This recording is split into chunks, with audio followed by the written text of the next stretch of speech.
Here, no, this We're is not what I meant to using say. the internet anymore. We're only going to the library. That's right. We're all books. This is a book podcast. This is a book podcast. We're sticking to books. I'm sick of this. I'm sick of this internet. Throw that thing out the window. This is what I meant to find. It's the Greek term for apocalypse, which means an unveiling or a revelation. Okay. Yeah. It was a revelation that Thank you. a lot of humans suck. But It's the podcast that Saucy Serpent warned you about. welcome to Biting All the Apples, where two gals discuss one radical book. The best-selling critical and comedic masterpiece from 1895, The Woman's Bible by Elizabeth Cady Stanton.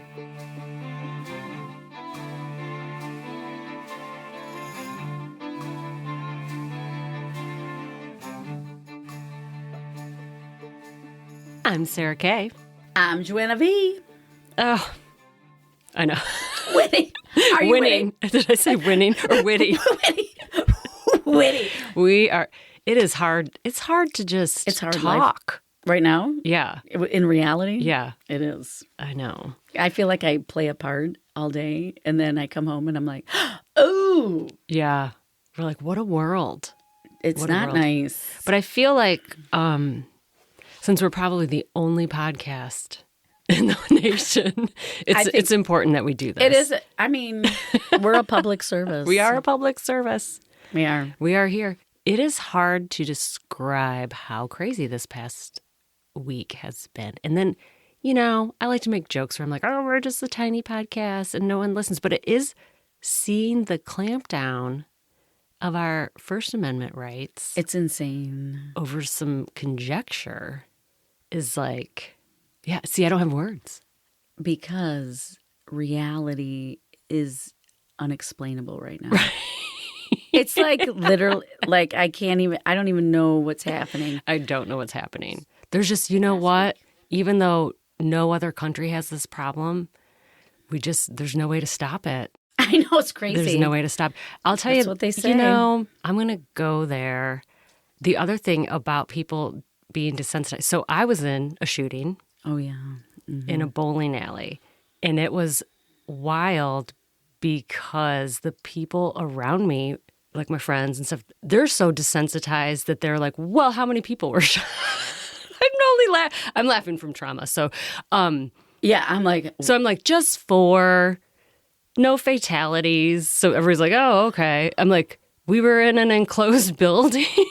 It was terrifying. But even like seeing that, like, leak through where I'm like, no, we are truly damaged.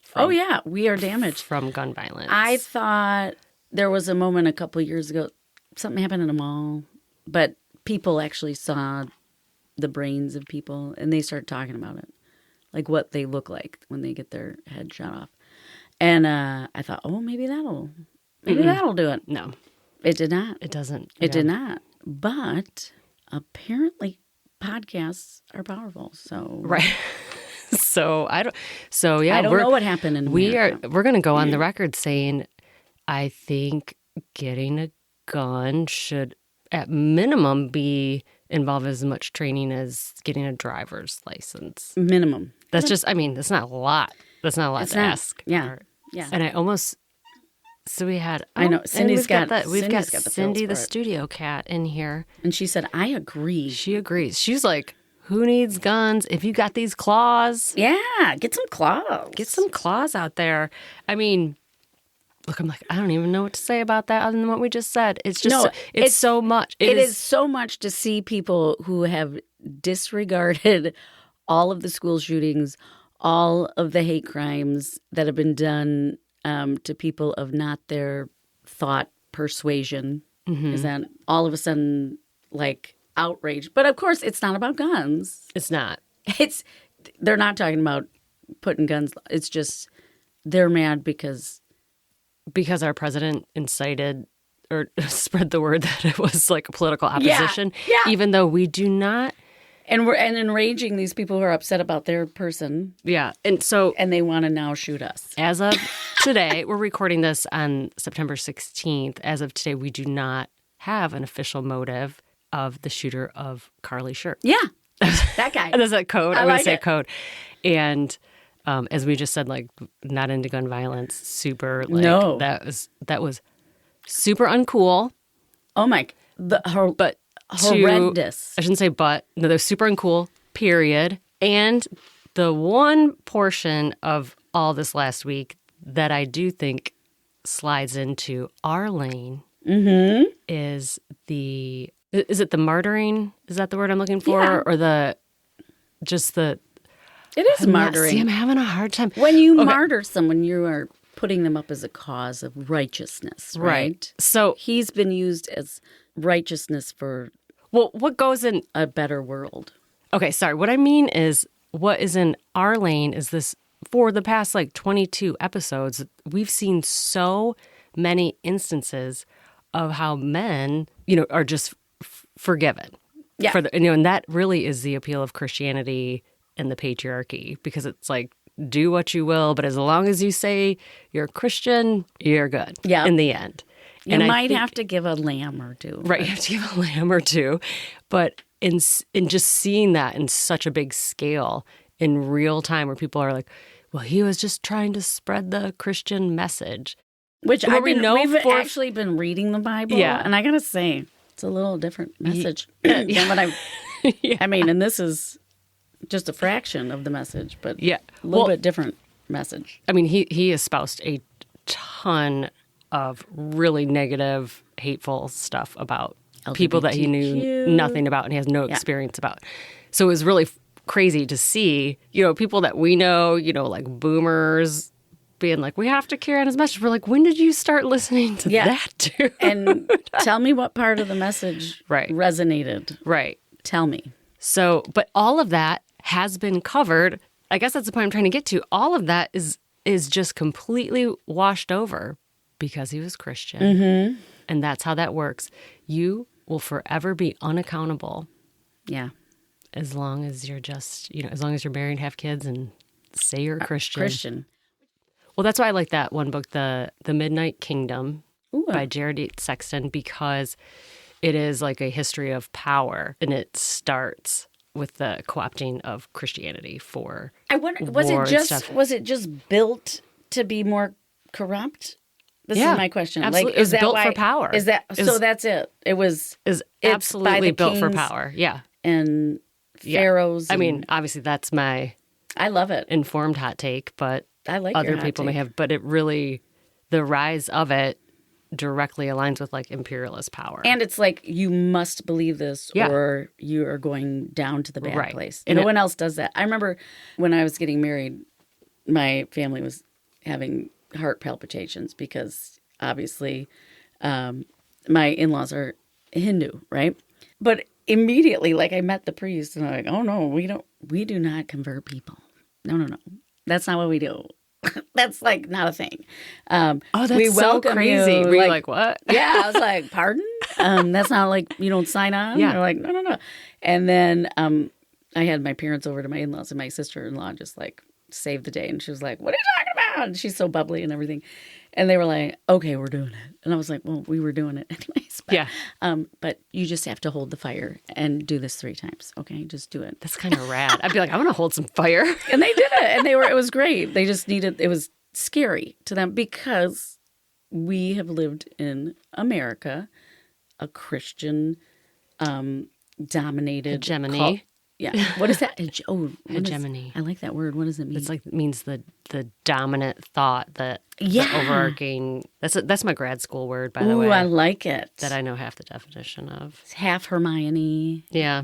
I can't use Hermione anymore. Oh, you know what? I am pretty. I know some stuff. Hegemony is the preponderant influence, authority, or dominance of one group over others, although through constant rather than solely coercion. Constant. Yeah.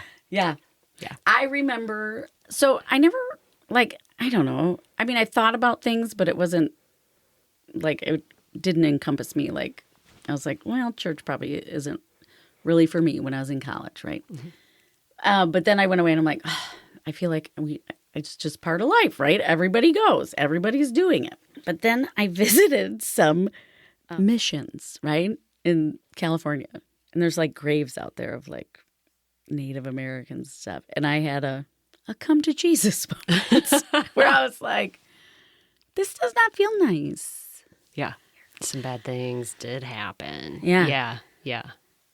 Yeah, where I was like, Then you hear about like the religious schools in Canada and the native kids. See, this podcast is getting dark. Yeah, We're in dark. We're in dark. We're in dark times. We are in dark times. Winter is here. Winter is here. Yeah, so Joanna and I, last week we're in a thing. We're in a thing. And because last week we had known about the shooting, I was like, we can't. And I'm actually glad we did it. Yeah.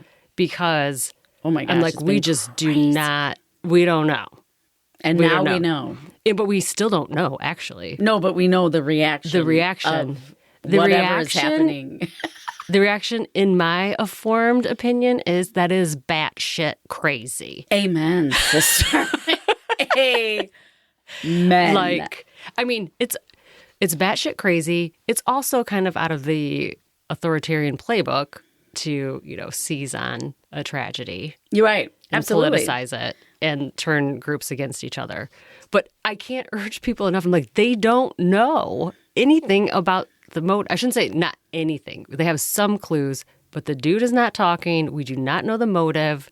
And people have gone ham. Oh, man. Dachshund. And meanwhile, our president didn't go to CK's memorial because he was golfing. So I'm like, who's really? Yeah, he's really. But I guess you don't need to dox him, though. No. Yeah, but they should. Because, actually, I think the first time he was asked about it, he's like, yeah, I'm feeling. They're like, how are you doing after? Yeah. And he's like, I'm good. I'm building a ballroom. Yeah. And just talked about the ballroom. Yeah. Weird. Super fast. And they're not mad at him. And the other fascinating. Why aren't they mad at him? Because he holds Bibles upside down. Yeah, they're not going to get mad at him. It's interesting. It's also interesting to watch the policing of feelings. To me, does also stem from a Christian tradition. Like your internal thoughts don't belong to you. Mm-hmm. Mm-hmm. In fact, you can even go to hell for thinking bad things. Yeah. Yeah, that is kind of crazy. So we have, the double banger. It's all been unleashed. Nothing is weirder than seeing, especially people that like Joanna, I know, like old boomer parents of our classmates being like, we just need to carry on his legacy. I'm like, excuse me, Mrs. L. Yeah. Have you even heard anything that this dude said? Were you watching his videos? I feel like I can't even picture that. I can't picture some 80-year-old lady watching a podcast on YouTube. I just can't. I cannot get down with people being like, well, I don't agree with everything he did. I'm like, listen, I had to stop watching Woody Allen movies. Okay, yeah. So everybody just and they were really good, but some of them are really good. Is a creepoid. And you're right, but I have my convictions. Right. And you should too. Come on. Yeah, but there's no way that this many people knew him, and they're just. But it is that thing where everything is so repeated, that they are just seeing it because it's the same verbiage. Mm-hmm. They use the same verbiage. It's the same thing. It's almost like they got Christian family man. Okay. So someone told you that. I know. But where's the receipts? Right. I need receipts. We have different ideas. But it really is almost like, when I do communication work there, I always ask them, do you have a style guide? Style and a brand guide? And it's almost like I'm like, maybe they get that every week. They get a newsletter that's like, these are your talking points. Be sure not to use these words. Make it simple so it can be repeated. It's bonkers. It's really something. I feel like I could sit across from you and us just shake our heads together being like, what is going on? I feel like we had to say a little something. No, we do. But it's a Christian thing. It actually, how they lifted him up after into, him being the guiding light of love and peace and Jesus is... I'm going to say with 99% accuracy that the Jesus was a stand-up dude. Like all the things you want a human to be, right? Accept everybody. Don't let any sheep stray. Remember the Bring them Samaritans? in. Yeah. He was like, well, I can drink out of the same fountain. What is or wrong whatever with that you? was. Yeah. All these lessons that are totally ignored by the people who espouse to be the best Christians. They don't want the lesson. They want the power. Just the power. But I mean, most of the people doing this have no power anyways. Unless they But get it gives someone the fired. illusion of it. Well, it gives you... They're well, like, I got that person fired. That's what I'm saying. That gives them power. They can get the power from that. Also, there's power in the, American interpretation of Christianity. There's power in being told that you are chosen. And it's very hierarchical, especially the Christian nationalists, that... I'm just rambling, but I'm like, this is fucking crazy. No, it was, how like COVID changed everything? Yeah. This really opened up another layer of, I'm just lost. I'm lost as to what the reasoning is with people I knew at some point. Right. That they can, I don't know how they're putting it together in the brain, and it doesn't make any sense to me. And I think that's the hardest thing. Like it doesn't make any sense. And the other part doesn't make any sense is it seems like, again, I don't know if we could have a conversation. Why does it seem like it's to align with this billionaire who's grifting, who's using our country as a money laundering scheme for his rich friends? Where I'm like, yeah, what? And he's not even grieving your martyr.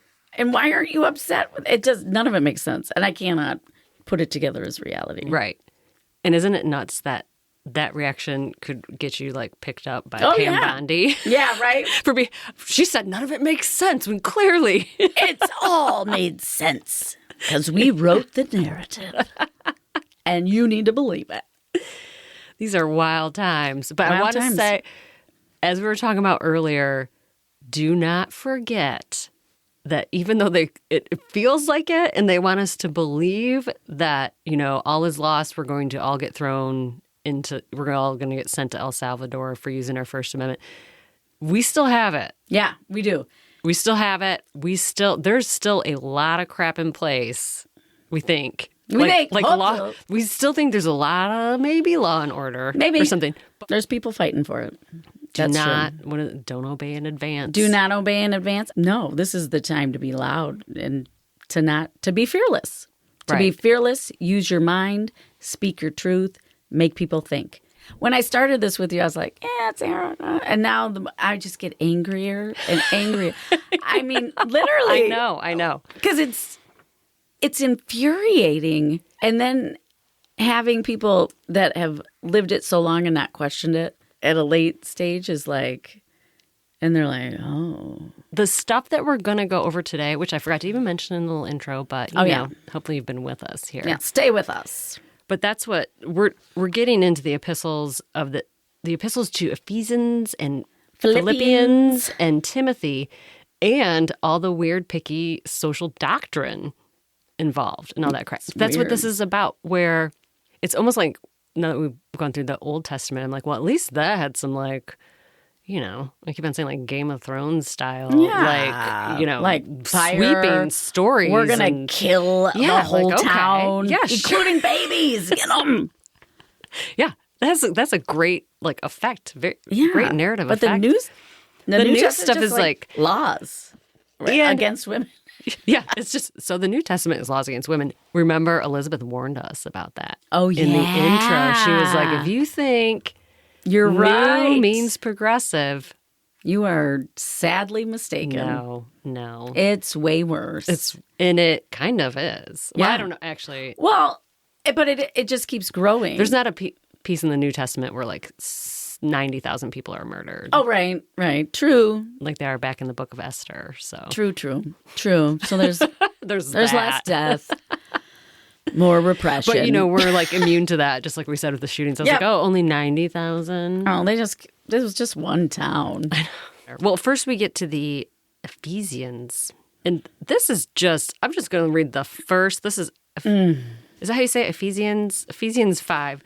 And it's like, whatever, 6, it's verse 22, 33. The very first one, wives, submit yourselves unto your own husbands as unto the Lord. I mean, over it. Yeah. Over it. And then it goes on more with the stuff, too, that's like if the husband is the head of the house, if Christ is the head of the church.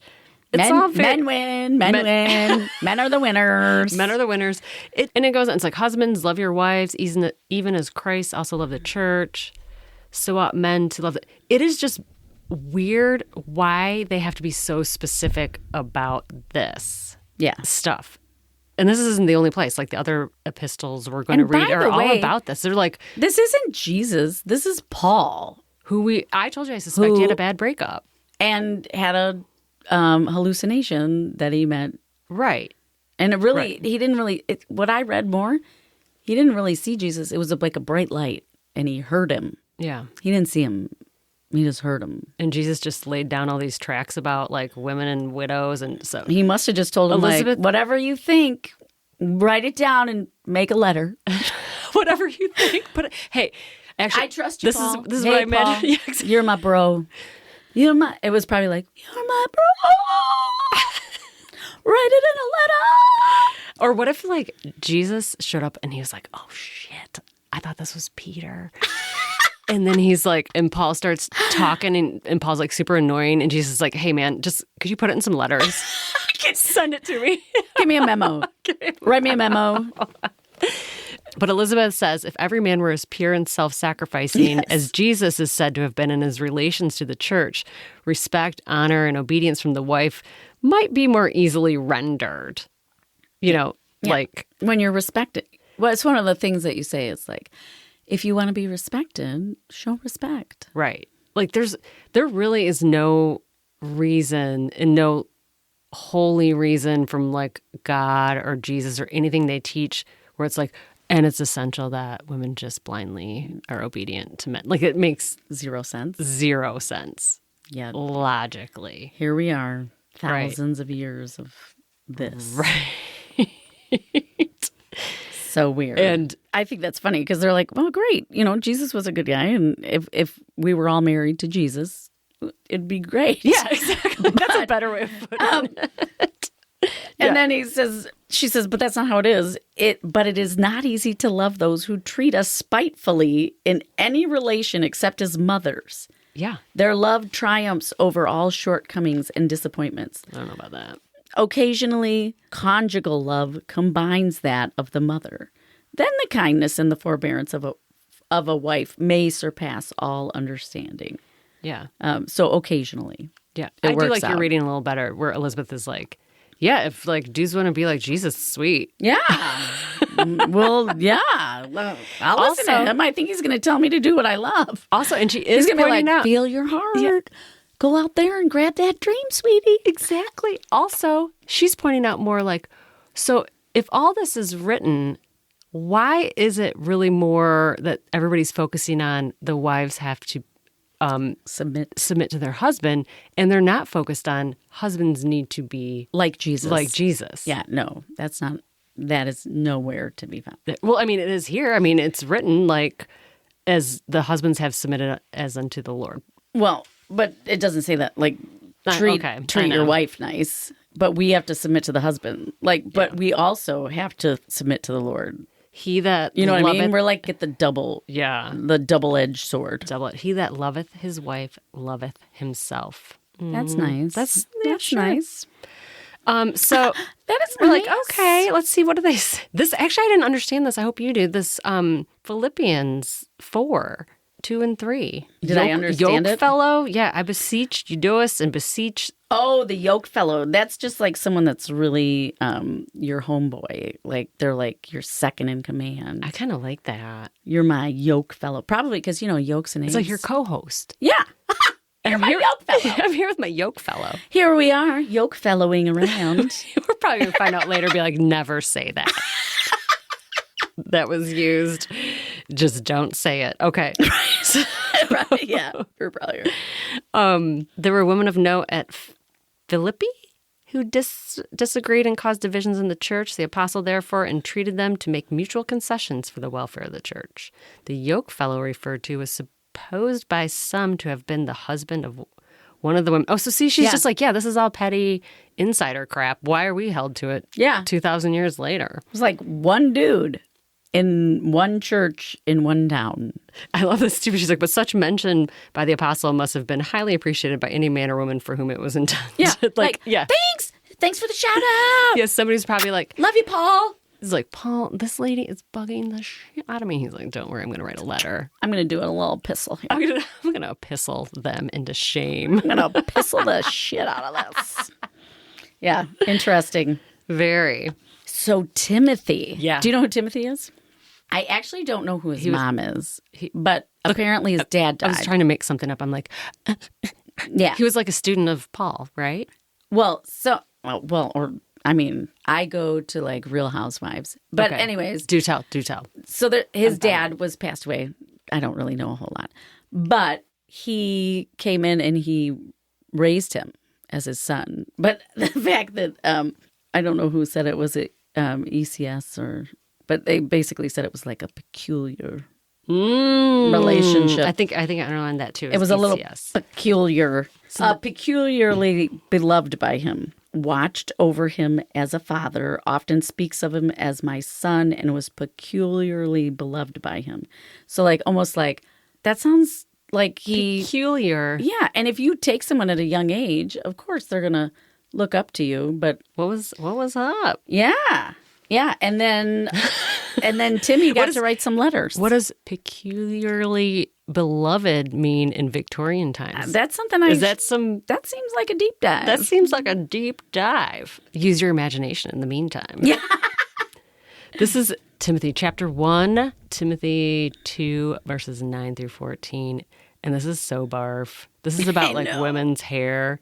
Let the women learn in silence with all subjection. But I suffer not a woman to teach, nor to usurp authority over the man, but to be in silence. Eat a dick. Yeah, right? And then they relive the Adam and Eve lie. Yeah. Which, gap theory. Doesn't make any sense. Doesn't make any sense. I'm all into the gap theories. That's why I love, is it ECS that says this, or is it LC that talks about if male is first in station and authority, is superior because of priority of formation, what is his relation to whales and every living creature that moveth, which the waters bring forth, and every winged fowl after his kind, which were formed before him? Yeah. You are less than the whale. That's from our gal, Lucinda B. Chandler. So, I mean, skipping around here, but the... No, that's because they do. This is like, they're like, well... Eve was a sinner and she beguiled my little Adam, but she came from the rib, and therefore you must submit and do whatever the man tells you to do. And he's using the justification that it was order of formation shows who should be subjected. And they're like, okay, let's do it. Let's do this because whales and bugs and snakes came before you, sweetie. So... suck on that for a little bit. But yeah, Timothy, the what is he? The protege of Paul? He's the protege of Paul. And I forgot to mention, the first thing does talk about how, in like manner, also that women adorn themselves in modest apparel with shamefacedness and sobriety, not with braided hair or gold or pearls or costly array. Just blend into the wall, ladies. Blend into the wall and submit to the husband. And don't tempt us with your luscious braids. It's your fault. I saw your shoulder. Like, what? Yeah. It says, I like ECS. I know. It appears very trifling for men commissioned to do such a great work on earth to give so much thought to the toileting of women. The toilets of women. I do. I love that. Trifling. So she says, it is perhaps not fair to judge Paul by the strict letter of the word. We are not well informed of the habits of women in his time in regard to personal adornment. You know, what Paul means by modest apparel, supposing the translation to be correct. And that is true. Yeah. I do like these little reminders. But she talks about how she's like, a compact braid was much more comfortable than individual hairs free to be blown about with every breeze. So yeah, she's and like, I'm sorry, we're working, we're cooking, we're having babies without any anesthetic. yeah, And I'm braiding my hair. right. Because first of all, I don't think you're supposed to cut it either. So you can't cut your hair. But you I gotta can't have wear it bells. flying in my mouth. What? You can't have tinkling. Remember that from back in the old tea? Dang, Come on. tinkling. I love this. So, I wanted to say, I know. Ordering men to have their heads shaved and hair cropped while women were to have their locks hanging around their shoulders looks as if they feared that the sexes were not distinguishable and that they must finish nature's work. oh. That's when it started. It is when it starts. They were like, oh my gosh, we could be the same. And why was Shave that? your head and let yours grow. Yeah, I'm starting to think, because we followed this progression, that the reason that they needed to divide the sexes so much, I mean, there's probably many reasons, but one does go back to this idea of them needing to be silent, probably because women are really intuitive and perceptive. So there would be the first ones to be like, do you really think Paul saw you? Yeah, right. So he's like, we got to like nip this. Oh, man, they're thinking too much. Yeah. They're going to And they blow wanna- the whole scheme. And they want to make sure that And I'm going to lose little Timmy. they want to make sure that the guy, exactly. They're like, we need to make sure that the questioners look a certain way. Mm-hmm. So we know not to Oh. talk gosh, about we're them. getting in the Getting it. What do you nitty-gritty. think? I know. Well, you know I what? like it. Once you just start to just You're go just crazy. unleashing those neurons. And that makes sense, girl. I know. It really does. Shoot. They're like, we can't be having these because it's true. And We do listen, have more intuition. Because sometimes we'll meet people, my husband and I, and I'll be like, and he's like, oh, I'm a great guy. And I'm like, Yeah. really nice. He gave me something, like speaker. And You I'm give me a like, speaker. See, Where- that's very, yeah. where did he get it? Yeah. Yeah. Where I'm like, I get these feelings. Right. I get the feelings where I'm like, I don't know if men have the feelings. I mean, they're probably Sometimes just like maybe. like everybody. You know what? As Well, spectrum. feelings, Yeah, they yeah. definitely or an intuition. I'm sure there's some dudes that are intuitive, but also the idea. Yeah, Oh, it's a lot. the idea Sarah. and the idea of hierarchy. And competition, and It just makes me sad that it's been going, that the charade has become so deep. the charaded for so long, it is no longer. Oh, I love it. Do not I think bring you your just charade. I think you just wrote a new literary classic, The Charade. The charade of masculinity. By SK and JV. Oh. We will be performing next week. I don't know. At the coffee shop. Bring your girl, snaps. Bring your snaps. Oh my God. They do come right to the future here. Yeah, bring it. From Timmy. Yeah. So, they're like, hello. Well, Timmy, you're not so far off. This is LBC. Oh, I love her. LBC she just like, look And at her. She goes on a free flow of Great writer. just like amazing. By the way, real quick, that's Lucinda B. Chandler, and she was the one that's associated with Christian socialism. And she wrote, we talked about her several episodes ago, but she wrote a book that was about labor. Yes. And yes. And I don't mean like, I mean like, I don't know. That actually could have been anything. That could have been a sex worker. That's know. fine too. Labor is labor. Labor's labor. Yeah, exactly. Okay. Could Paul have looked down to the 19th century with clairvoyant vision and beheld the good works of Lucretia Mott, Florence Nightingale, a Dorothea Dix, and Clara Barton, not to mention a host of faithful mothers, he might perhaps have been less anxious about the apparel and the manners of his converts. Could he have foreseen a Margaret Fuller, a Maria Mitchell, or an Emma Willard? Possibly he might have suspected that sex does not determine the capacity of the individual.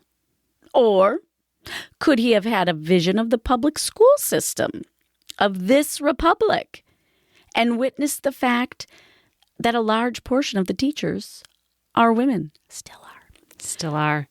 It is possible that he might have hesitated to utter so tyrannical an edict, quote, "But I permit not a woman to teach." Paul. Crazy. But she pulled it to the next. She's like, maybe Paul needed to be, if he had a vision. See this. Too bad he didn't see these badass women. I want to add to that list of badass women because Her. first of all, her, Lucinda. I would also like to add, I don't know, Harriet Tubman, Phyllis Wheatley, Harriet Jacobs, Sojourner Truth, Frances E.W. Harper. You know what I'm saying? Yes. And Ida B. Wells. Oh, I love you. Okay. Bring it up, because these ladies did not get that. And yeah, Thank you. Our Victorian 1895. Yeah, 1895. Even though, again, every woman she mentioned, baddies. Yes. I just wanted to mention some of our other baddies. Yeah. I love that. Good Phyllis for you. I Wheatley, love that Harriet you did that. Jacobs, Sojourner Truth. And I was like, you didn't even mention Harriet Tubman? Yeah, what the hell? Actually, I'd love for Paul to have looked back in the 19th century and seen Harriet Tubman. Yeah. Who was Tell me who Jesus would so love. much more of a badass than anybody got at the time. Agreed. So. Yeah. If anybody is going to be lifted up. Yeah. Come on. But she is right, though. It just doesn't. It doesn't hit right. We keep on saying, I was like, I'm going to count how many times I said, it doesn't make any sense. It is strikingly inconsistent that Paul, who had proclaimed the broadest definition of human souls, quote, "There is neither Jew nor Greek, bond nor free, male nor female, but ye are one in Christ Jesus," unquote, as the Christian idea. Paul should have commanded It is strikingly inconsistent that Paul should have commanded the subjection of women and silence as essential to a proper sphere in church. Yeah. Yeah, come on. Why would he? Did you see? It doesn't make sense. There's so much. But again, this is Tim. So maybe Tim had some hard feelings about Paul. Right. Yeah. Maybe. That's just me speculating. I'm just making that stuff up. There's so much. Lucinda and Elizabeth crush this response to Timothy in general. It's lovely. Jesus, maybe you've heard of him, is not recorded as having uttered any similar claim that women should be subject to man, or that in teaching she would be a usurper. Okay? The dominion of women over man, or of man over woman, makes no part of the sayings of the Nazarene. He spoke to the individual soul, not recognizing sex as a quality of spiritual life or as determining the sphere of action of either man or woman. Yeah. Jesus himself did not. He was like, no. No, that's what I mean. All the things that Jesus says, they do not capitalize on. Right. Stevens, and that's George Baker Stevens who wrote his, is it Pauline or Paulin? It's got to do with Paul. It's got to do with Paul. It's called Pauline. Yeah, I Pauline think, but theology. it's about Paul. It's about all the letters that we Paul's or epistles. Sorry, says Paul has been read as if he had written in the 19th century, or more commonly as if he had written in the 5th or 17th, as if his writings had no peculiarities arising from his own time, education, and mental constitution. Yeah, so that's why we're reading this.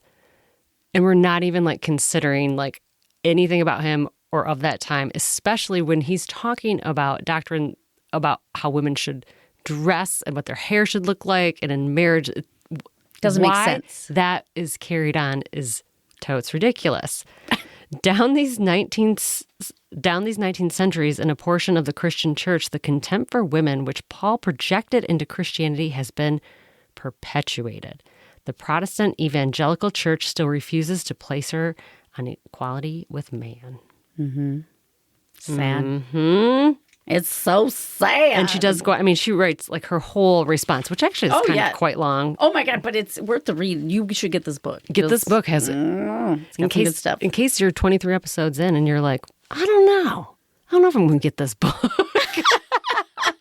You got to get it. So Lucinda kind of hints that the whole history of the fall of man says Sharp. Oh, she's talking about, hold on. That's still LBC. She did this whole thing. I know, but I mean, who Sharp, quoted? who's the writer Sharp. Anyways, in work on Egypt, that kind of myth and story, the temptation of the woman by the serpent, is to some believe that has Egyptian origin. Mm-hmm. And the sacred tree of knowledge, the cherubs guarding with flaming swords, the door of the garden, the warfare declared between the woman and the serpent, may all be seen upon Egyptian sculptured monuments. Yeah. And this is what historians did way back in 1895 and before then. And yet people are still like, maybe. How many times in the past, 6 months to the last 6 years, have you asked yourself, why don't facts matter to these people? Yeah. So same. And I think we talked about that, like how easy it is to mind meld when you're brought up with a most ridiculous story. Right. As like, this is what happened. You'll never see anything like it. Ever. Nor will you, but just eat this. And clean your plate. Or we won't feed you. Yeah, parents literally hold their children emotionally and psychologically hostage for food and shelter to believe this shit. But they have been held hostage. And my worry now, because people are going that have no idea, probably never been to a church, but now they've found a martyr, and who is hosting all of these memorials. And I think people are going to be joining them in mass, which is at the same frightening. Americans in general are primed for cults and religion. Mm-hmm. But these times, it's going to be like back in the late 60s and 70s. So between people going to the evangelical stuff, we're also going to see some weird other stuff. We're seeing a lot more like witchery and paganism. Not that I say that's weird. Well, but I'm just saying, like, there's going to be a lot. There's going to be a lot. We should start one. Let's do it. I know. Join us. I'm not going to... Did you see this line? It's so good. She talks about the great apostle left no evidence that he apprehended this fact. His audacity was sublime, but it was the audacity of ignorance. Oh, yes. So they talk about the canon law and how it... Or is that in the next one? Oh, yeah. Is that... Yeah. So canon law in this one. Yeah. Because they bring it about, because the canon law affects us, which turned into civil law. This is the important part. You got that? Do it. Read it. Okay. Tell us. Canon law, framed by the priesthood, compiled as early as the 9th century, has come down in effect to the 19th, making women subordinate in civil law. Under canon law, wives were deprived of the control of both person and property. Canon law created marriage a sacrament to be performed at the church door in order to make it a source of revenue for the church. It still is. Marriage, however, was reckoned too sinful, quote, to be allowed for many years to take place within the sacred building consecrated to God, and deemed too holy to permit the entrance of a woman within its sacred walls in certain periods of her life. Okay, so it used to be, but then they're like, oh, this could be a moneymaker.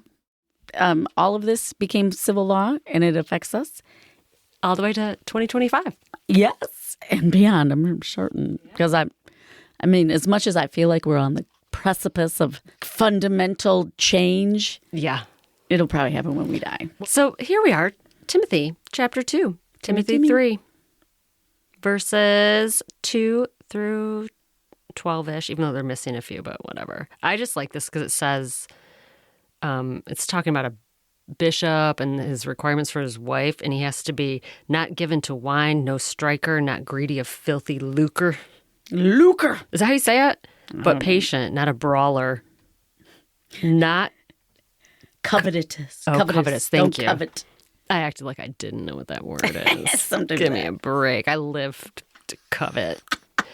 Likewise, must the deacons be grave, not double-tongued.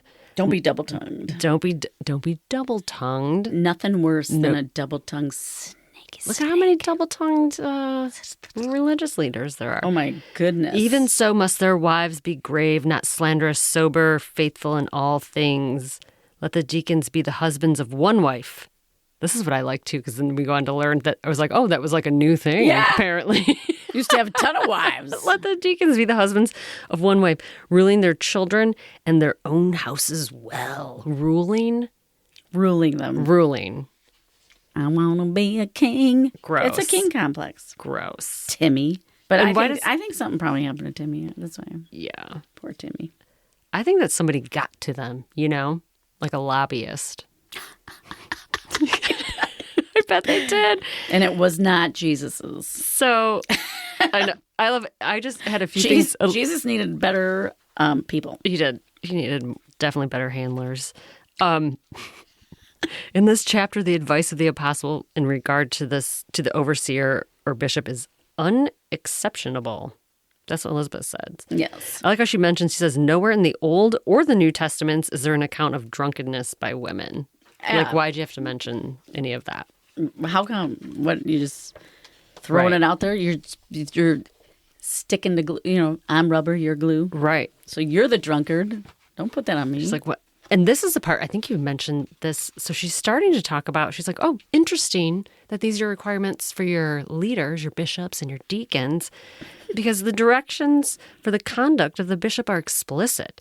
He is to be gentle, gentle, not contentious, which sets aside much that distinguishes the masculine nature. In fact, with the exception of the qualification apt to teach before forbidden, the entire list of the necessary qualities of a bishop is that of womanly characteristics, temperate, sober-minded, i.e. not given to trifling speech, orderly, given to hospitality, no brawler, no striker. This supposedly refers to the pugilistic tendencies, but gentle, not contentious. Every qualification is essentially womanly. Yeah. Embrace it, guys. It's not bad. C.S. Embrace it. Timmy said too. But she's like, those are the qualifications also, so then why can't women Can we have be those? church leaders? Why are you, you're saying all the things I am. Yeah. Timothy goes on to just destroy widows. Like, dude, if your husband dies... Oh, you are screwed, ladies. Oh, this is Timothy gosh. 5. It says 1 Timothy 5. You shall never have pleasure again. It does say that. Until you're 60. Apparently when you're 60. And I'm sure... It does. It says that. So weird. Where did you see any?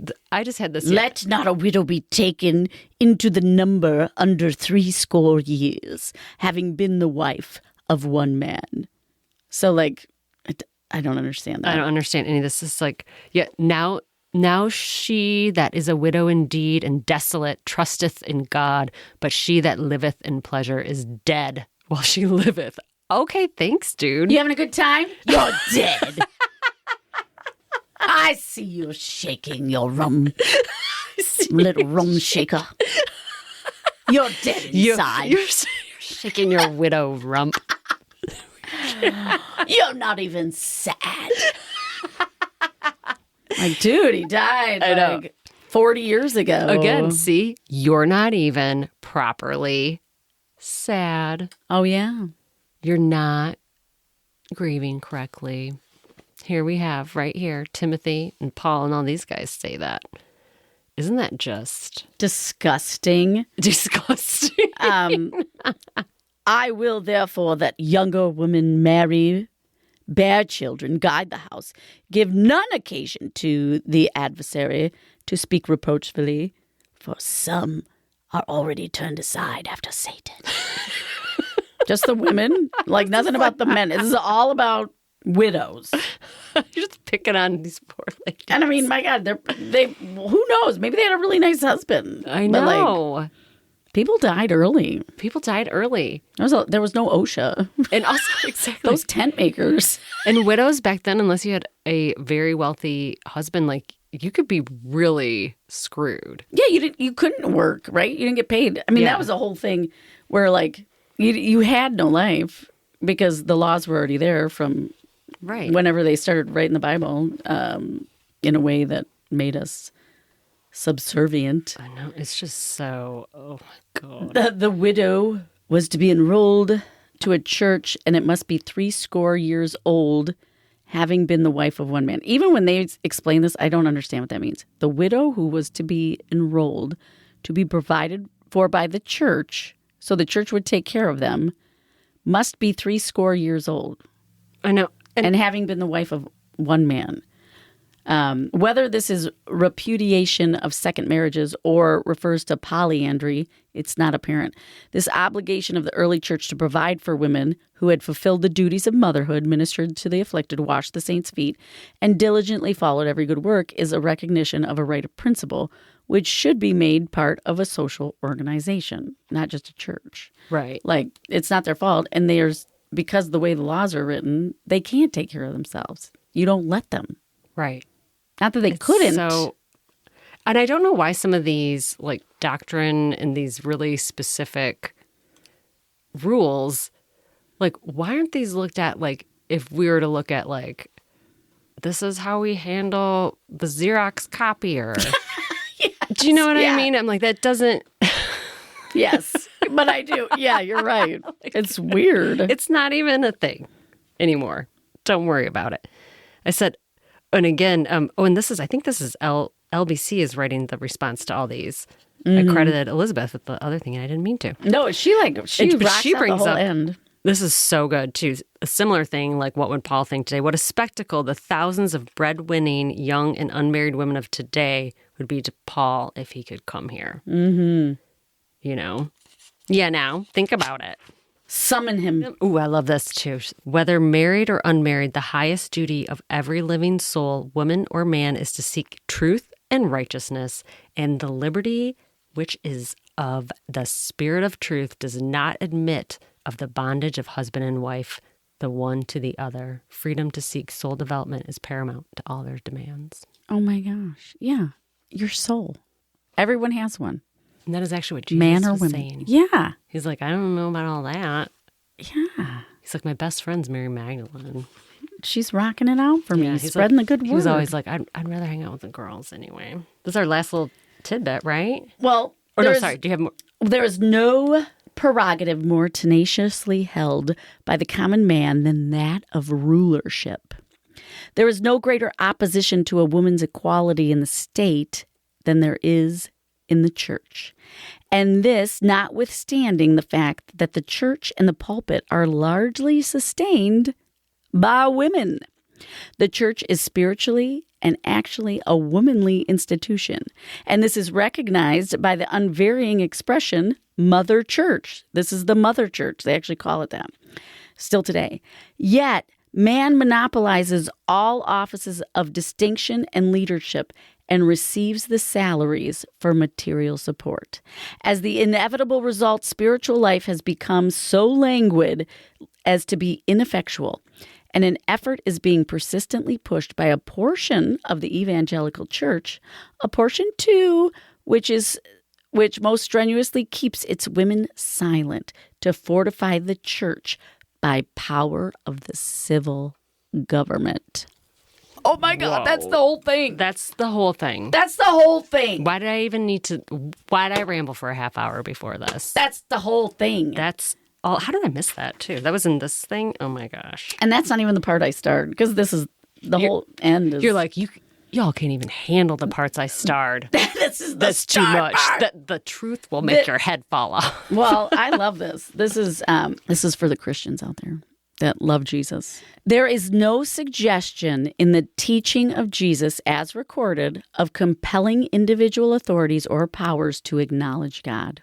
The religion of Jesus is a voluntary acceptance of truth. I'm sorry, can you read that last line again? Yes. Because I feel like... The religion of Jesus is a voluntary acceptance of truth. Boom. Quote, God is a spirit, and they who worship him must worship in spirit and in truth. Quote, there can be no compulsory life of the spirit, quickened by the source of light and love. The masculine idea of compelling a formal acknowledgement of God by the state is entirely unchristian. Until the feminine is recognized in the divine being and justice is established in the church by the complete equality of women with man, the church cannot be thoroughly Christian. Honor thy father and thy mother is the commandment. The human race cannot be brought to its highest state until motherhood is equally honored with fatherhood in human institutions. Hello.